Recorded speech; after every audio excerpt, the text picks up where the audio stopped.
pumapasok sa isip niyo po? Sige nga, paki-chat or paki-unmute yourself. Presyo, price. Okay, ano yung pumapasok sa isip niyo mga dears? Okay.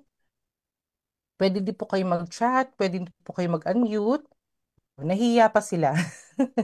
Siyempre, di ba, kapag nakita natin, we hear the word presyo, we always think about kung paano tayo makabili ng mga ganitong bagay, affordability, di ba? So, yung mga luho or mga wants natin or yung mga kailangan natin. So, that's all about that. So, especially for us OFWs, di ba, this plays a very crucial role kasi yan yung goal natin dito para makatulong sa family natin. So, we are very price conscious, right?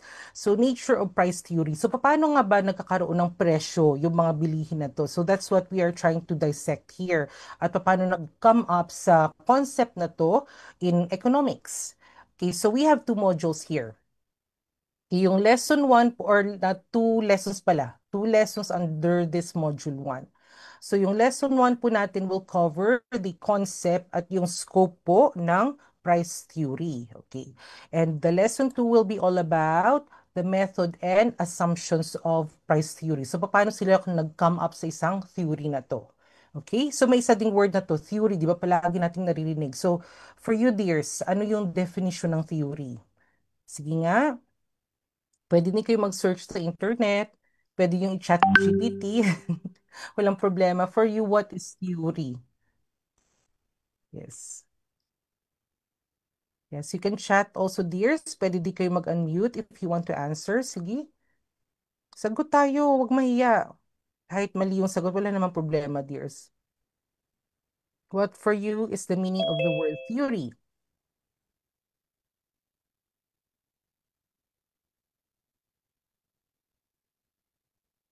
Okay, so nahiya pa sila.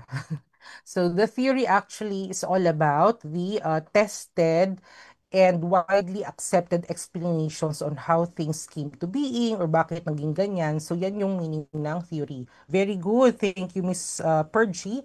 So explanation of something. Pero hindi lang siya explanation of something ha. It should be tested and widely accepted. Okay? So that's the main point there. Okay? Now, we will go to the lesson 1 discussion. So, tingnan natin dito. Okay.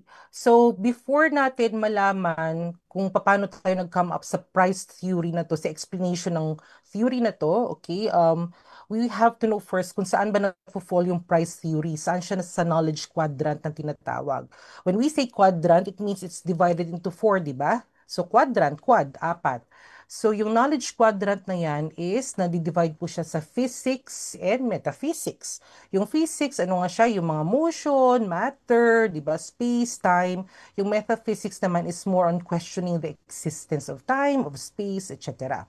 Yung second knowledge quadrant is yung arts or skills. Okay, we also have number 3, which is very obvious, yung natural sciences. It covers chemistry, geology, okay, the earth. We have earth science, we have biology. So anything na it concerns with nature or kaya nga tinatawag siya na natural science, di ba? And the fourth is yung social sciences. So yung social sciences is a systematic study of human behavior in various aspects of society. So napakalawak actually ng field ng social sciences na to. And that's where economics fall under. Yan. So kaya tayo nag-aaral ng economics, ito siya is actually considered as a social science. Okay? So we can define economics as a study of mankind's behavior in satisfying unlimited wants, okay, with scarce resources. Okay, kapag sinabi mo yung word na scarce, ano yung meaning yan? Okay, unlimited wants, diba? Ang dami nating gusto, ang dami nating pinapangarap na bilhin, na maatin. Okay, pero scarce daw yung resources. What do you mean by scarce resources, dear? Sige nga. Or kahit yung meaning lang ng word na scarce. Okay, you can check in your dictionaries, in ChatGPT, in Google, anywhere. Or you can explain it in your own words better. Sige po. Pwede Sige niyo po, pong chat. magpa-volunteer po ako. Aywa, sige ma'am, go ahead. I'm glad. It's with the help of the AI. So, scarce resources are things that are in limited supply but have high demand. Yes, meaning thank you. human ones for them exceed their availability. Tama. Thank you so much, Ma'am Glad. Huwag mahiya.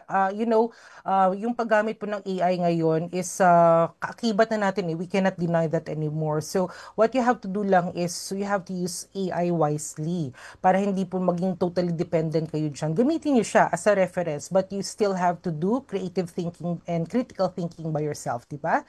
Okay, so tama po yan. Yung scarce resources like mga pagkain, di ba? So, nag-i-increase palagi yung population ng mundo.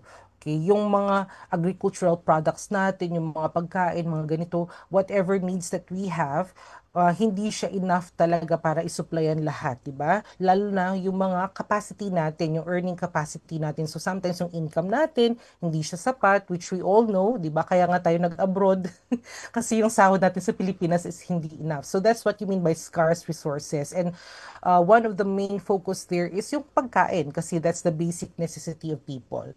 Yes, tama, Ma'am Pergy. It's the basic economic